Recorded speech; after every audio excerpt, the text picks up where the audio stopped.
Hello everyone, it's Paul Tilley and welcome to our review for the final exam of MR2350 e-business. In this particular course you can see that we've covered a lot of topics with regards to e-business and the exam really is comprehensive. However, I just wanted to kind of focus your work a little bit more than that. First of all, the exam will consist of two parts. Part 1 is going to consist of 35 multiple-choice true-false questions. They're going to focus on the post-midterm material. So what we mean by post-midterm is units 4, 5, 6, and 7 were after the midterm. They're going to be worth 2% each, at a total of 70%. Part 2 is the more comprehensive part. It's going to consist of 3 questions, 10% each. These questions will be comprehensive in nature, although I think it's fair to say that the core of the question will be looking at that second half of the course. So what you need to be able to do is kind of review the course in full in terms of the broad perspective, but look specifically at units 4, 5, 6, and 7 for direction in terms of what's going to be majorly covered on the exam. So let me take a quick review of the major objectives of Unit 4.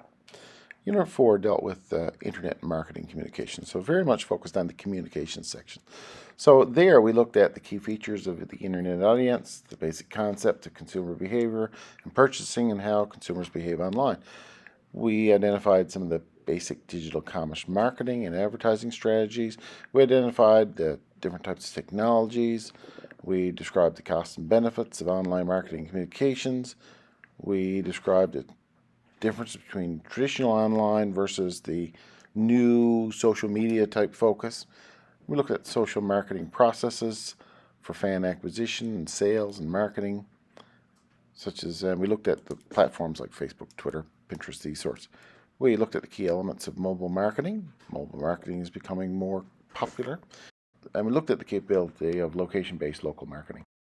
Unit 5 is a bulky unit. We broke it down actually into 4 parts. So in part 1, we kind of looked at the big picture, and part 2 we talked about customer relationship marketing and what that's all about and what we mean by going out, making contact with customers, building a relationship, and encouraging continued business. So we looked at specifically understanding the environment in which the online retail sector operates. We looked at the economic viability of the online firm. We identified some of the challenges and opportunities. We described the major features, and we described the various trends that are coming up. From there, in part 3, we looked at the benefits of customer relationship management in the world of internet communities.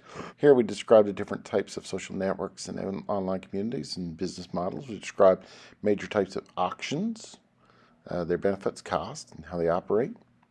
And we looked at some of the fraud issues or potential for fraud. And then we described the major types of internet portals and business models. We finished up our discussion in Unit 5 by looking at business to business and how customer relationship is built and developed within that environment. So we discussed the evolution of B2B. We looked at how procurement and supply is done through e-commerce and B2B. We identified some major trends, and we understand the different characteristics of the various different types of marketplaces. That was the key focus there. Unit 6, we looked at supply chain management. We discussed the evolution and growth of business-to-business e-commerce, as well as the benefits, challenges of it. We described how procurement and supply chains relate to business. We identified major trends in supply chain management. We described the different characteristics of different types of net marketplaces.